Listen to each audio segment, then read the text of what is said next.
அனைத்து அன்பான உறவுகளுக்கும் இனிய வணக்கம். எஸ்ஆர்எஸ் தமிழ் வானொலியில் விமர்சன அரங்கம் நிகழ்ச்சியில் உங்களை சந்திக்க வந்திருக்கும் நான் உங்கள் ஆனந்தராணி பாலேந்திரா. இன்றைய விமர்சன அரங்கம் நிகழ்ச்சியில் கனடாவில் வசிக்கும் மூத்த வானொலி தொலைக்காட்சி ஊடகர் பி. விக்னேஸ்வரன் தனது 50 ஆண்டுகால ஊடகத்துறை பற்றி எழுதி வெளியிட்டுள்ள நினைவு நல்லது எனும் நூல் பற்றி உதயன் எஸ். பிள்ளை எழுதிய நூல் அறிமுகம் இடம்பெறவுள்ளது. இந்த வேளையில் எனக்கு இந்த வாய்ப்பினை வழங்கிய எஸ்ஆர்எஸ் தமிழ் வானொலியின் உரிமையாளர் ரவிஷானுக்கு எனது மனமார்ந்த நன்றியை தெரிவித்துக் கொள்கிறேன். ஒலித்தொகுப்பில் உதவிய நிரா சுரேஷ், நிகழ்ச்சி பற்றிய விளம்பரத்தினை செய்து உதவிய ஜெர்மனி தர்ஷினி ஆகியோருக்கும் எனது இதயபூர்வமான நன்றியை தெரிவித்துக் கொள்கிறேன். இன்று நான் வாசித்தளிக்கவிருக்கும் நினைவு நல்லது நூல் அறிமுகம் கனடாவில் இருந்து வெளிவரும் தாய் வீடு டிசம்பர் 2023 இதழில் பிரசுரமானது. விமர்சன அரங்கம். மூத்த வானொலி தொலைக்காட்சி ஊடகர் பி. விக்னேஸ்வரன் எழுதிய நினைவு நல்லது நூல் அறிமுகம். எழுதியவர் உதயன் எஸ். பிள்ளை. வாசித்தளிப்பவர் ஆனந்தராணி பாலேந்திரா. மூத்த வானொலி தொலைக்காட்சி ஊடகர் பி. விக்னேஸ்வரன் அவர்களின் 50 ஆண்டுகால ஊடகத்துறை அனுபவ பகிர்வாகவும் சுயசரிதமாகவும் படைக்கப்பட்டுள்ள நினைவு நல்லது என்ற நூல் ஒரு வரலாற்று தரவு பெட்டகத்திற்கு நிகரானது.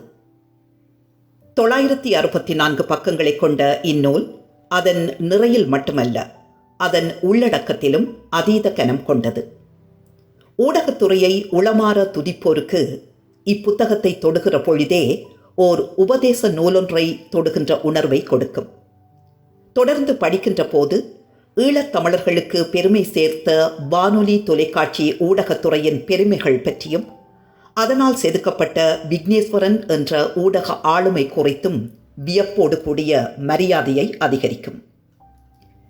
இக்கட்டுரை பிரசுரிக்கப்படும் கனடாவை தளமாக கொண்ட தாய் வீடு பத்திரிகையில் 6 ஆண்டுகளாக தொடராக எழுதப்பட்ட தனது ஊடகத்துறை சார்ந்த அனுபவ பகிர்வை ஓராண்டுகால நூலாக்கப் பணிகளின் பின்னர் ஒரு தரமிக்க படைப்பாக வாசகர்களுக்கு நூலாசிரியர் வழங்கியுள்ளார். இந்நூல் ஊடகத்துறையை இலட்சியமாக கொண்டவர்கள், ஒலி ஒளி ஊடகத்துறையை தெரிவு செய்ய நினைப்பவர்கள், ஊடகத்துறையை தொழில்தரம் மிக்கதாக பேண நினைப்பவர்களுக்கான ஒரு சிறந்த ஆவண தொகுப்பு.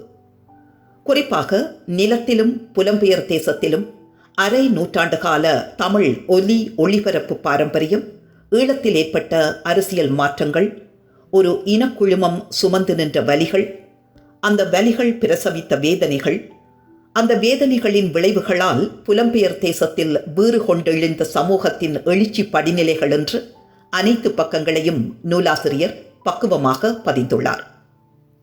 இந்நூல் ஊடக கற்கைகளை மேற்கொள்ளும் மாணவர்களுக்கு ஒரு சிறந்த வரப்பிரசாதமாகவும் வரலாற்று பொக்கிஷமாகவும் விளங்கும் என்றுணர்ந்த காரணத்தினால் அதன் முதலாவது வெளியீட்டை யாழ் பல்கலைக்கழகத்தின் கலைப்பீடமே பொறுப்பெடுத்து நடத்தியுள்ளமை இந்நூலின் பெறுமதியை பறைசாற்றும். மேலும் யாழ் பல்கலைக்கழகத்தின் ஊடகத்துறை பாட விதானங்களில் ஒன்றாக இந்நூலை பயன்படுத்த நடவடிக்கை எடுக்கப்படும் என்று கலைப்பீடாதிபதி பேராசிரியர் கலாநிதி சிவசுப்பிரமணியம் ரகுராம் அவர்கள் குறிப்பிட்டுள்ளமை இப்படைப்புக்கு கிடைத்துள்ள அளப்பரிய அங்கீகாரமாக கொள்ளலாம்.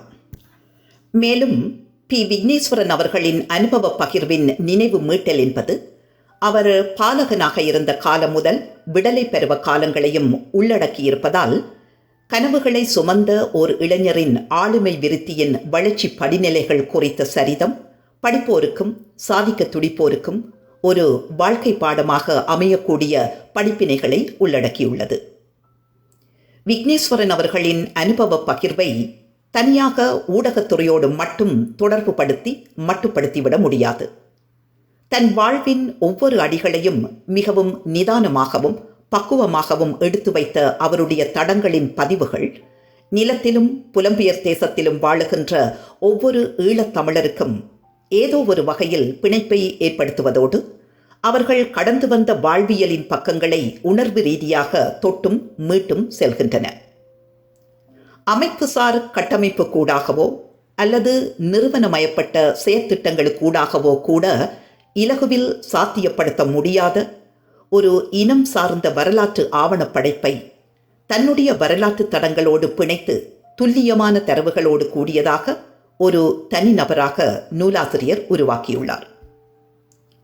நூலாசிரியரும் ஒலி ஊடக ஆளுமையுமான பி. விக்னேஸ்வரன் அவர்களின் கீழ் டொரண்டோவை தளமாக கொண்டியங்கும் டிவிஐ தொலைக்காட்சி மற்றும் சிஎம்ஆர் பல் கலாச்சார வானொலி ஆகியவற்றில் பணியாற்றியவன் என்ற போதிலும் என்னுள் ஆக்கத்தை விளைவித்த ஊடகத்துறை ஆசான்களில் ஒருவராக அவர் விளங்கிய போதிலும் அவர் பற்றி இதுவரையில் புரிந்து கொள்ளப்படாத பக்கங்களை தனது எழுத்து தூரிகை கொண்டு அழகிய ஓவியமாக காட்சிப்படுத்தியுள்ளார். நூலாசிரியர் தனக்கு நினைவு தெரிந்த நாள் முதல் எவ்வாறு தன் வாழ்வை ரசித்துள்ளார், தான் சார்ந்த உலகை எவ்வாறு உற்று நோக்கியுள்ளார், தன் வாழ்வின் ஒவ்வொரு நொடிகளையும் எவ்வாறு அனுபவித்து வாழ்ந்துள்ளார், தன் சாதனை படிகளை எவ்வாறு செதுக்கியுள்ளார் என்பதனை இந்நூலின் ஒவ்வொரு அத்தியாயங்களும் வியக்க வைக்கும் வகையில் வெளிப்படுத்தியுள்ளன. தான் தடம் பதித்த ஊடகத்துறையை எந்த அளவுக்கு நூலாசிரியர் நேசித்திருக்கிறார் என்பதையும், எந்த அளவுக்கு அதனை தனது சுவாசமாக கொண்டு அவர் வாழ்ந்திருக்கின்றார் என்பதையும் தனது வாழ்வை சாட்சியமாக கொண்டு தன் எழுத்துக்களால் நம்முன் சமர்ப்பித்துள்ளார். மேலும் ஊடகத்துறை வாழ்வு என்பது எவ்வளவு அர்ப்பணிப்பு மிக்கது என்பதையும், அதனூடான பயணம் எவ்வாறான சகிப்பு மற்றும் தியாகங்களை சுமந்தது என்பதையும் தன்னுடையதும் தன் துறை சார்ந்தவர்களினதும் அனுபவங்களினூடாக சமகால தலைமுறையினருக்கும் எதிர்கால தலைமுறையினருக்கும் புரிய வைக்கும் வகையில் ஆதாரங்களை அடுக்கியுள்ளார். இலங்கையின் தேசிய வானொலியில் இலங்கை ஒலிபரப்பு கூட்டுத்தாபனம் 19 வயதில் உதவி தயாரிப்பாளராக பணியில் இணைந்து கொண்ட பி. விக்னேஸ்வரன் 34 வயதில் இலங்கையின் தேசிய தொலைக்காட்சி ரூபவாகினி தொடங்கப்பட்ட போது அதன் முதலாவது தமிழ் பிரிவு பொறுப்பாளராக நியமனம் பெறும் அளவுக்கு ஒரு சாதனையாளர்.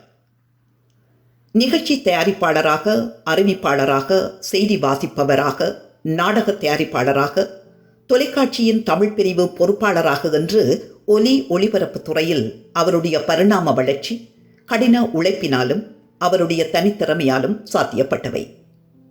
மேலும் 1991 கனடாவிற்கு புலம்பெயர்ந்த பின்னர் பல பகுதி நேர தமிழ் வானொலிகளுக்கு ஆலோசகராகவும் நிகழ்ச்சி வழங்குனராகவும் தனது பங்களிப்பை வழங்கிய விக்னேஸ்வரன் 2000ஆம் ஆண்டு டிவிஐ எனும் முதலாவது 24 மணி நேர தமிழ் தொலைக்காட்சி தோற்றம் பெற்ற போதும் 2004ஆம் ஆண்டு தமிழர் நிர்வாகத்தில் சிஎம்ஆர் எனும் 24 மணி நேர பல் கலாசார பண்பலை 12 மணி நேர தமிழ் ஒலிபரப்பு தோற்றம் பெற்ற போதும் உரிய பயிற்சிகளை வழங்கி நிகழ்ச்சி நிர்வாக கட்டமைப்புகளை உருவாக்கி நெறிப்படுத்துவதிலும் தன்னுடைய அளப்பரிய சேவைகளை ஆற்றிய ஒருவர். இவ்வாறு 50 ஆண்டுகளுக்கும் அதிகமான அவருடைய ஊடகத்துறை பயணம் எவ்வாறு சாத்தியப்பட்டது என்பது குறித்தும், அப்பயணத்தின் சாதனைகள் சோதனைகள் என்று அத்தனை அனுபவங்களையும் வாக்குமூலமாக அவர் பதிந்துள்ளார். பொதுவில் ஓர் இறுக்கமான மனிதராக தோற்றமளிக்கும் பி. விக்னேஸ்வரன் அதிகம் உணர்வுகளை வெளிக்காட்டும் இயல்பற்றவர். மேன் ஆஃப் ஃபியூ வேர்ட்ஸ் என்று கூறும் அளவிற்கு வார்த்தை சிக்கனம் மிக்கவராகவும் மிகவும் அவதானமாக சொற்களை அளந்து பேசும் இயல்பினையும் கொண்ட ஒருவர்.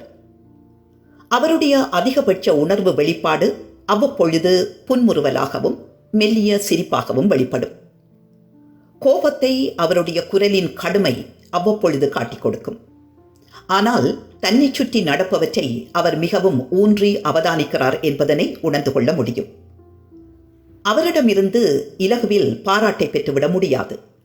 ஆயினும் ஒவ்வொருவர் குறித்தும் அவர் ஒரு கணிப்பு வைத்துள்ளார் என்பதையும் அவரவருக்குரிய புள்ளிகளை மறைத்து வைத்துள்ளார் என்பதனையும் நம்மால் உணர முடிந்தது.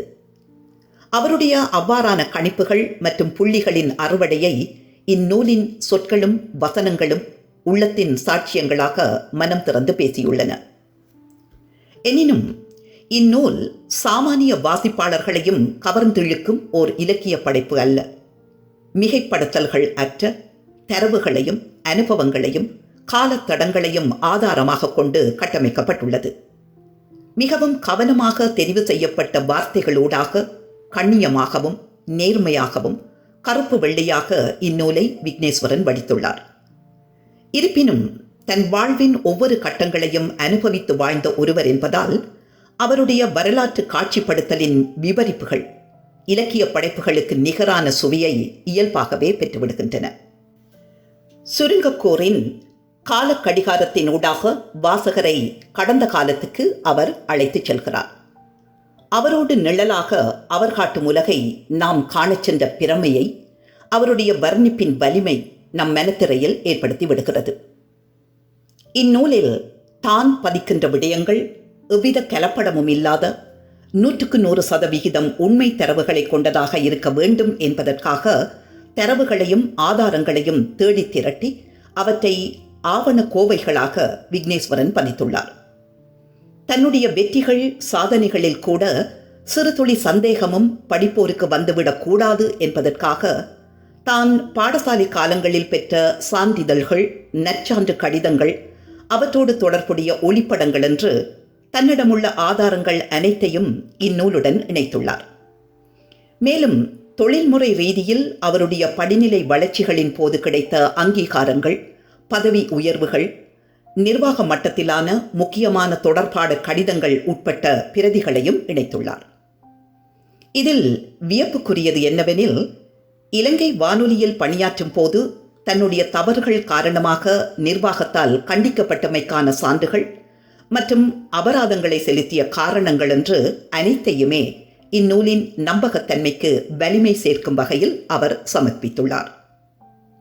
பொதுவாக இவ்வாறான சுயசரிதங்கள் எழுதப்படுகின்ற போது சுய தம்பட்டங்களையே முதன்மைப்படுத்தி தமக்கு இழுக்கை தருகின்ற விடயங்களை மறைத்து விடுவதே பொது விதி. ஆனால் அவ்வாறான பொது விதியை விக்னேஸ்வரன் இந்நூலில் உடைத்துள்ளார். பொதுவாகவே கலைத்துறை, ஊடகத்துறை என்று வருகின்ற போது போட்டிகளும் பொறாமைகளும் சூழ்ச்சிகளும் அதிகமாகவே நர்த்தனமாடும். நட்புடனும் அக்கறையுடனும் இருப்பவர்கள் என்று நாம் கருதுவோர் கூட சில வேளைகளில் நமக்கு விரோதமான போக்கை வெளிப்படுத்துவார்கள். அதிலும் குறிப்பாக விக்னேஸ்வரன் போன்ற உண்மை, நேர்மை, அறம், தொழித்தரம், ஒழுக்கம், நேர முகாமைத்துவம் என்று இறுக பற்றிக் கொள்கின்ற மனிதர்களின் முதுகிற்கு பின்னால் எப்பொழுதுமே ஈட்டிகள் பாய்வதற்கு தயாராகவே இருக்கும். எனவே இவற்றையெல்லாம் தாண்டி இத்துறையில் வெற்றி பெறுவதும் அங்கீகரிக்கப்படுவதும் நிலைத்து நிற்பதும் இமாலய சாதனைக்கு ஒப்பானது. இருப்பினும் வரலாற்று பதிவு என்று வருகின்ற போது தொழில் முறையில் சமகாலத்தில் தன்னோடு பணி செய்தவர்கள், தன்னை வழிநடத்தியவர்கள், துறை சார்ந்த போட்டியாளர்கள் என்று அனைவருடைய திறமைகளையும் தரம் தாழ்த்தாமல் அவர்களின் குறைகளை கூட கண்ணியமான சொல்லாடல்களூடாக தொழிற்தரத்தை மையமாக கொண்டு ஊடகத்துறைக்கு அவர்கள் ஆற்றிய பங்களிப்பையும் நேர்த்திகளையும் நேர்மையுடன் பதிவு செய்துள்ளார். குறிப்பாக மறைந்தவர்கள் குறித்த உண்மைகளை மறைத்துவிட்டால் அந்த உண்மைகள் நிரந்தரமாகவே உறைந்துவிடும். ஆனால் மறைந்தவர்கள் குறித்தோ அல்லது இன்றும் நம் மத்தியில் வாழ்ந்து கொண்டிருப்போர் குறித்தோ எதுவித அகங்காரமும் இல்லாமல் ஊடக அறத்தின் வழி நின்று விக்னேஸ்வரன் தனது மதிப்பீடுகளை பதிவு செய்துள்ளார். உதாரணமாக மூத்த அறிவிப்பாளர் KS ராஜா அவர்கள் குறித்தும் அவருடைய அறியப்படாத பக்கங்கள் குறித்தும் பல தரவுகளை பகிர்ந்துள்ளார்.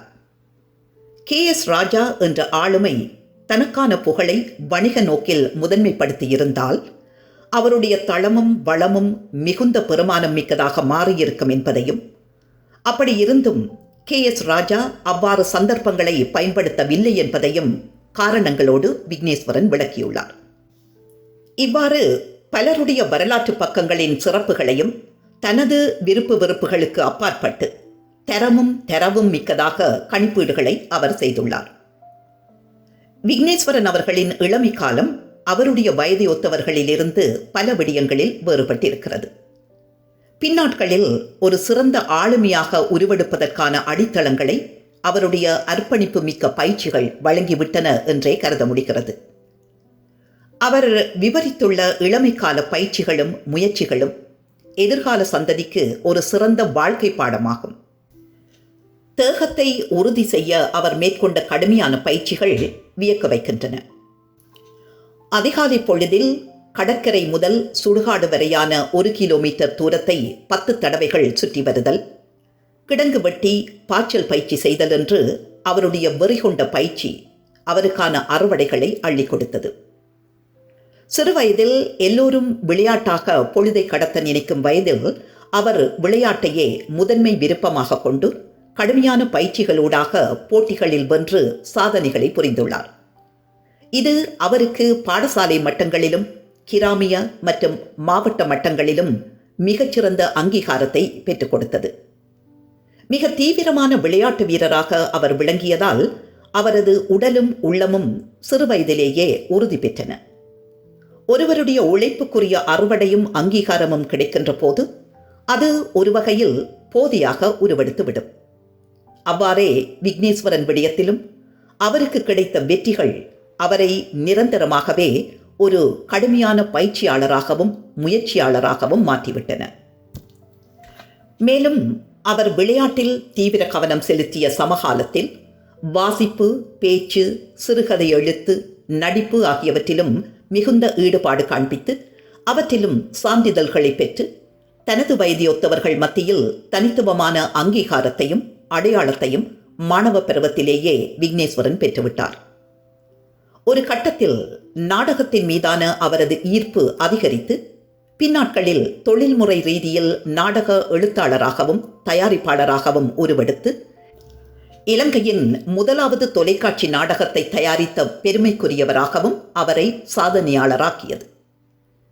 விக்னேஸ்வரனின் இளமை காலம் குறித்து இக்கட்டுரையில் கவனம் செலுத்துவதற்கு காரணம், சிறுவயதிலேயே சரியான மேற்பார்வையும் வழிகாட்டலும் கிடைத்துவிட்டால் சாதனையாளர்களை உருவாக்கி விடலாம் என்பதற்கான சான்றாக விக்னேஸ்வரன் அவர்களின் வாழ்க்கை சரிதம் நம் சமூகத்திற்கு ஒரு சிறந்த ஆதாரம். அவருடைய கதை ஆரம்பிக்கும் 70 ஆண்டுகளுக்கு முற்பட்ட காலம் இன்று நாம் தொலைத்துவிட்ட ஈழத்தமிழ் சமூகத்தின் பாரம்பரிய கட்டமைப்பு மரபுகளின் செழிப்பை கண்முன் கொண்டு வருகிறது.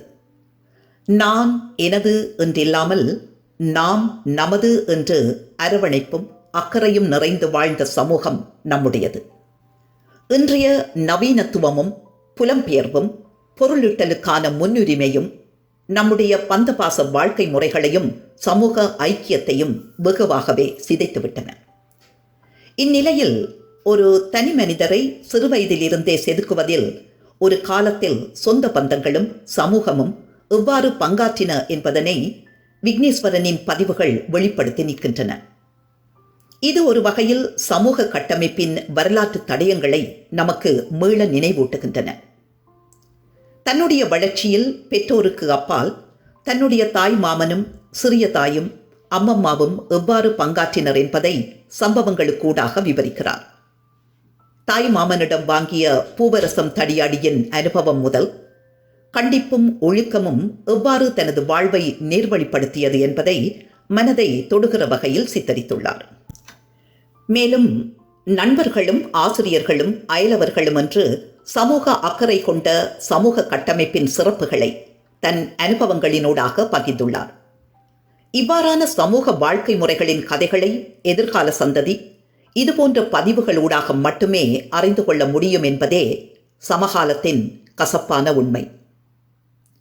சிறுவயது முதலே தான் இலக்கு வைத்த விடயங்களுக்காக கடுமையாக உழைப்பது விக்னேஸ்வரனின் இயல்பு என்ற போதிலும் மிக நேர்த்தியான திட்டமிடல்களூடாகவும் கணிப்புகளூடாகவும் நடைமுறை சாத்தியமான அணுகுமுறைகளூடாகவும் தனது இலக்குகளை அவர் எட்டியுள்ளார். ஆனால் ஊடக பயணம் என்பது அவருடைய இலக்குகளில் ஒன்றாக வரையறுக்கப்படவில்லை. எனினும் குடும்பச் சூழல் காரணமாக உயர்தரம் படிக்கும் போதே ஒன்றோடு ஒன்று தொடர்பற்ற 3 துறைகளில் ஒன்றை தேர்வு செய்ய முனைந்து சந்தர்ப்ப வசத்தாலும் அவருடைய இளமைக்கால சாதனைகள் திறமைகள் காரணமாகவும் இலங்கை வானொலியில் இணைந்து கொள்ளும் வாய்ப்பு அவருக்கு கிட்டியது. அதுவே அவரது இலட்சிய பாதையாக பின்னர் அவருடைய வாழ்வோடு ஒட்டிக்கொண்டது. அதன் விளைவு ஈழத்தமிழ் உலகு ஓர் ஊடக ஆளுமையை பிரசவித்தது. ஒலிபரப்பும் ஒளிபரப்பும் பி. விக்னேஸ்வரனை கண்டங்கள் கடந்தும் தத்தெடுத்துக் கொண்டன. அவருடைய ஊடக வாழ்வில் ஒவ்வொரு நொடி பொழுதுகளையும் எவ்வாறு ரசித்தார், நேசித்தார், சவால்களை எதிர்கொண்டார், சூழ்ச்சிகளையும் சூதுவாதுகளையும் கடந்து சென்றார், சாதனை படிகளை எட்டி பிடித்தார் என்பதனை இந்த நூலின் பல அத்தியாயங்களூடாகவும் அனுபவ பாடமூடாகவும் விக்னேஸ்வரன் விளக்கியுள்ளார். முன்னரே குறிப்பிட்டது போல ஊடக வாழ்க்கை என்பது அர்ப்பணிப்பு மிக்கது. அதனை அதற்கே உரிய மரியாதையுடன் கற்றுக்கொண்டால் அது உங்களை ஆட்கொண்டுவிடும். பணிவும் பக்தியும் உழைப்பும் பயிற்சியும் தேடலும் இருக்குமாயின் இத்துறையில் தனிமுத்திரை பதிக்கலாம். அவ்வாறே விக்னேஸ்வரனின் ஊடக பயணம் விதையிலிருந்து விருட்சமானது. தன்னை வழிநடத்தியவர்களிடமிருந்து ஒலி ஒளி ஊடக மரபுகளையும் ஒலிபரப்பு இலக்கணத்தையும் விக்னேஸ்வரன் முறைப்படி கற்றுக்கொண்டார். தயாரிப்பாளருக்கான பயிற்சிகள், அறிவிப்பாளருக்கான பயிற்சிகள், செய்தி வாசிப்பாளருக்கான பயிற்சிகள், ஒலிப்பதிவுகளுக்கான பயிற்சிகள், நிகழ்ச்சிகளுக்கான பிரதியாக்க பயிற்சிகள், நாடக நெறியாள்கைக்கான பயிற்சிகள், ஒளியமைப்பு பயிற்சிகள், வானொலி தொலைக்காட்சி நிர்வாக நெறிமுறைகளுக்கான பயிற்சிகள் என்று அனைத்தையும் ஆதி முதல் அந்தம் வரை அவர் கற்றுக்கொண்டார். அதன் காரணமாகவே இளவயதிலேயே ஒரு தொலைக்காட்சியின் தமிழ் பிரிவு பொறுப்பதிகாரியாக அவர் நியமிக்கப்பட்டார்.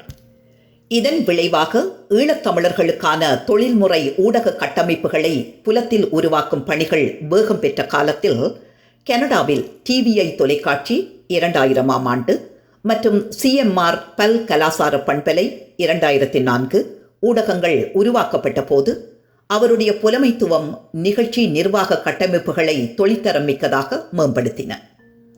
அதேபோன்று தமிழர் தாயகத்தில் தமிழருக்கான தேசிய தொலைக்காட்சி உருவாக்க பணிகள் மேம்படுத்தப்பட்ட போது அங்கும் அவருடைய நேரடி பிரசன்னமும் ஆலோசனைகளும் அப்பணிகளுக்கு வலி சேர்த்தன. ஆகவே தொழில்தரம் மிக்க தமிழர்களுக்கான தேசிய ஊடக கட்டமைப்புகளை உருவாக்கும் பணிகளில் விக்னேஸ்வரனின் சேவையும் வழிகாட்டலும் பங்களிப்பும் அளப்பரியது. 1990களின் பிற்பகுதியில் தென்னிலங்கையில் தோற்றம் பெற்ற தனியார் வானொலிகள் தமிழின் செழுமைக்கு இழிவை ஏற்படுத்தி அதன் சுயத்தை, அதன் சிறப்பை அழிக்க முற்பட்ட வேளையில் ஏறத்தாழ சமகாலத்தில் வடக்கு கிழக்கில் தமிழர்களின் நிழல் அரசாங்க கட்டுப்பாட்டு பகுதிகளிலும் புலம்பெயர்ந்து தமிழர்கள் வாழும் நாடுகளிலும் தமிழருக்கான தரம்மிக்க ஊடக தேவைகள் அதிகரித்து மரபு வழி ஊடக உருவாக்கங்கள் பெருக்கம் கண்டன. அவற்றில் கனடாவில் உருவாக்கம் பெற்ற கணிசமான வானொலிகளின் வளர்ச்சியில் விக்னேஸ்வரனின் பங்களிப்பு போற்றுதலுக்குரியது. எனினும் 2009ஆம் ஆண்டுக்கு பின்னரான நிலைமைகள் நம்முடைய தொழில்தரம் மிக்க ஊடக கட்டுமானங்களை கணிசமாக தகர்த்து விட்டதாகவே கருத முடிகிறது. இன்று தென்னிந்திய ஊடகங்களுக்கு போட்டியாக தமிழ் மொழியை பணியம் வைத்து புதுமைகள் செய்ய ஊடகங்கள் துணிந்துவிட்டன. இந்நிலை நமக்கு ஏன் மொழி, நமக்கு ஏன் அடையாளம், நமக்கு ஏன் கலாசாரம் என்ற கேள்விகளை எழுப்புகின்றன. மறுபுறத்தில் நவீன தொழில்நுட்ப மாற்றங்கள் ஊடகத்துறையின் கதவுகளை அகலத் திறந்து குடிசை கைத்தொழில்களாக அவை உருவெடுத்துவிட்ட நிலையில் எவ்வித தகுதியோ தகைமையோ அற்றவர்களும் சமூக ஊடகம் என்ற நவீன தொழில்நுட்ப வசதி கொண்டு ஊடகவியலாளர்கள் என்ற சுய பிரகடனங்களோடு வலம் வருகின்ற காலம் மலிந்துவிட்டது. இந்நிலை நம் ஊடகத்துறைக்கு மிக பெரும் நலிவை மட்டுமல்ல, அபகீர்த்தியையும் ஏற்படுத்தி வருகின்றன.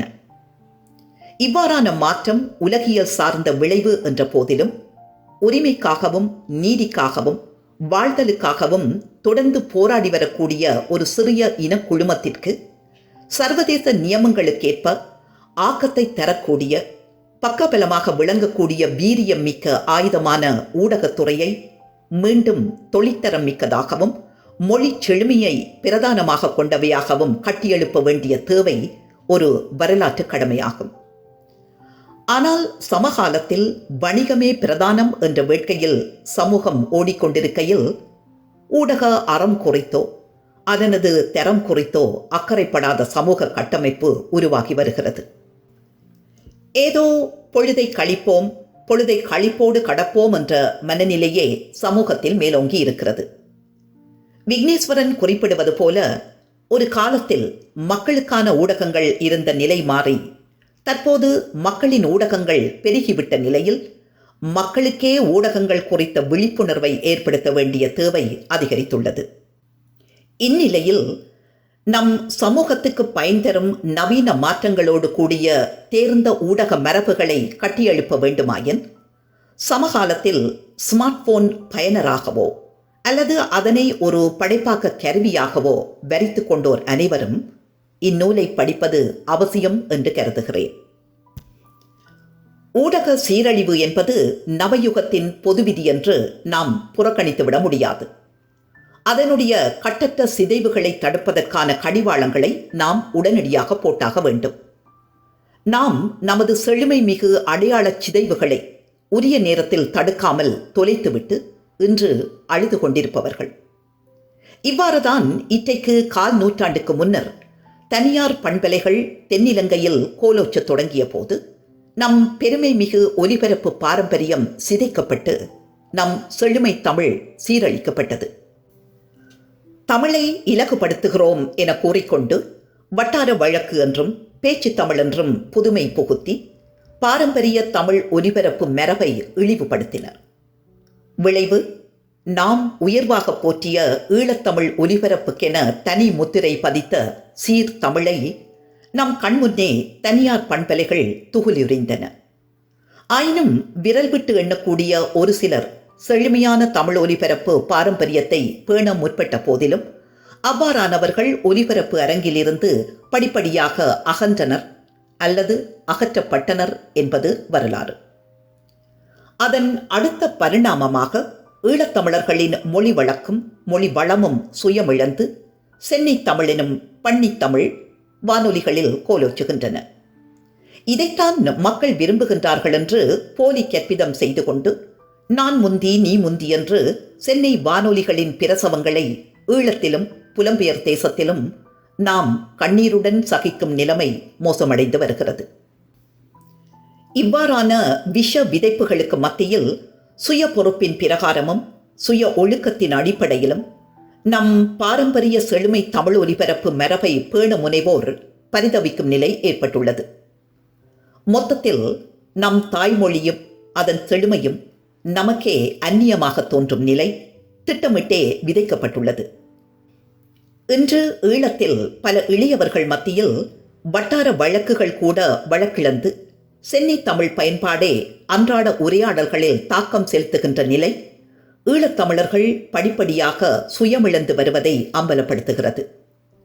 எனவே தரம்மிக்க ஊடக படைப்புகளை அங்கீகரிப்பது, தரமற்ற ஊடக படைப்புகளை நிராகரிப்பது என்ற புலமை தளத்தில் நின்று மக்கள் சிந்திக்கும் புரிதலை பெறுவதற்கு இவ்வாறான புத்தகங்களை சாமானிய மக்களும் படித்தல் சமூக பொறுப்பும் கூட. சமகாலத்தில் ஊடகத்துறை சார்ந்து கற்றோருக்கும் முறையான பயிற்சிகளை பெற்றோருக்கும் வாய்ப்புகளற்ற நிலை ஏற்பட்டுள்ளது. ஆனால் தடியெடுத்தவன் எல்லாம் சண்டைக்காரன் என்பது போல ஸ்மார்ட் போன் வைத்திருப்போர் எல்லாம் ஊடகக்காரர் என்ற கோமாளி வித்தைக்காரர்களின் எண்ணிக்கை புற்றீசல்கள் போல பெருகிவிட்டன. பொழுதுபோக்குகள், கேளிக்கைகள், கொண்டாட்டங்கள், விழாக்கள், வினோதங்கள் சார்ந்த பதிவுகளை படைப்புகளை வழங்குவோர் தம்மை தாமே ஊடகவியலாளர்கள் என்று தம்பட்டம் அடிக்கின்ற இழிநிலை ஏற்பட்டுள்ளது. இந்நிலையில் தரத்தையும் தரமற்றவைகளையும் பகுத்தறிய முடியாத சமூக கட்டமைப்பை சமூக ஊடகங்கள் ஏற்படுத்திவிட்டன. மேலும் மரபுசார் ஒலி ஒளிபரப்பு ஊடகங்களில் பலவும் கேளிக்கை வினோத பொழுதுபோக்கு அம்சங்களுக்கே முக்கியத்துவம் அளிக்கின்றன. அநேகமான வானொலி நிலையங்களில் ஒலிபரப்பு கருவிகளை இயக்குவதே கன்சோல் ஆபரேஷன் அறிவிப்பாளர்களின் அடிப்படை தகைமையாக கருத்தில் கொள்ளப்படுகிறது. மொழி தகைமை, மொழி செழுமை, பொது அறிவு, அரசியல் சமூக நடப்பு விவகார ஞானம் குறித்த திறன் தேர்வுகளை வானொலிகள் புறக்கணித்து வருகின்றன. பாடல்களை ஒலிபரப்புதல், விளம்பரங்களை ஒலிபரப்புதல், தரப்படும் அறிவித்தல்களை சென்னை தமிழிலோ அல்லது வாயில் வருகிற தமிழிலோ ஒப்புவித்தல், சினிமா தகவல்கள் மற்றும் கிசுகிசுக்களால் வானொலிகளை நிரப்புதல், நேயர்களுடன் கண்டதையும் உரையாடுதல் என்பனவே அறிவிப்பாளருக்கு போதுமானவை என்ற நிலை தோற்றுவிக்கப்பட்டுள்ளது. இந்நிலை என்பது ஒரு காலத்தில் ஒலிபரப்பில் கோலோச்சிய ஈழத்தமிழர்களுக்கு ஏற்பட்டுள்ள சாபம் என்றே எண்ண தோன்றுகின்றது. முக்கி தக்கி குரலை வளைத்து நெளித்து தம்மை சென்னையின் சிங்காரர்களாகவும் சிங்காரிகளாகவும் காண்பிக்க சமகாலத்து ஈழத்தமிழ் அறிவிப்பாளர்கள் பலரும் படும் பாட்டை சகிக்க முடியவில்லை. தம் சுயமிழந்து சொந்த நடை மறந்து அன்னநடை பயில்கின்றனர் நம் ஈழத்து அறிவிப்பாளர்கள். எனவே இன்று ஊடக மரபுகள், தகைமைகள், நெறிமுறைகள் என்பன குறித்த புரிதல்களை மேம்படுத்துவதற்கு விக்னேஸ்வரனின் நினைவு நல்லது போன்ற நூல்களின் தேவை அவசியம். ஆனால் அவ்வாறான பல படைப்புகளுக்கு நிகரான படைப்பை தனது ஒரு நூலின் மூலம் விக்னேஸ்வரன் பூர்த்தி செய்துள்ளார். இதற்கு மேல் ஈழத்தமிழர்களுக்கு பெருமை சேர்த்த ஈழத்தமிழர்கள் கோலோச்சிய வானொலி ஊடகத்துறை குறித்தும் அதனுடைய துணைப்பிரிவான தொலைக்காட்சி ஊடகத்துறை குறித்தும் இவ்வளவு துல்லியமான வரலாற்று தரவுகளை யாரும் தந்துவிட முடியும் என்று நான் கருதவில்லை. ஒரு கால கடிகாரமாக நின்று நிலம் முதல் புலம்பெயர் தேசம் வரை ஈழத்தமிழ் ஊடகப் பரப்பின் வரலாறுகளையும் அதனோடு தொடர்புபட்டவர்களின் பங்களிப்புகளையும் உள்ளடக்கிய வரலாற்றை 7 ஆண்டுகால அர்ப்பணிப்பு மிக்க பணியின் மூலம் ஒரு ஆவணப்படைப்பாக விக்னேஸ்வரன் நம் சமூகத்திற்கு பரிசளித்துள்ளார். ஆண்டுகள் செல்ல செல்ல இந்நூலின் தேவையும் பெறுமதியும் அதிகரித்தே செல்லும். ஈழத்தமிழர்களின் ஒலி ஊடக வரலாற்றை ஆய்வுக்குட்படுத்த விரும்புவோர், அறிந்து கொள்ள முனைவோர் அனைவரும் இந்நூலை தவித்துவிட்டு தம் தேடல்களுக்கான விடைகளை தேட முடியாது. இந்நூல் சுயமரியாதை மீது அதீத அக்கறை கொண்ட ஓர் ஊடகரின் சுயசரிதம் என்ற போதிலும் சுயமரியாதை வேண்டி நிற்கின்ற சமூகத்துடன் கூடவே பயணித்து அவர்களின் கதைகளையும் தன்னுள் அடக்கியுள்ள தரவு பெட்டகம். நாம் மொழியை நேசித்தவர்கள், அந்த மொழியை கவசமாக கொண்டு குதிரைகளாக வாழ்ந்தவர்கள், என்று கழுதைகளாக உருமாறி வருகிறோம்.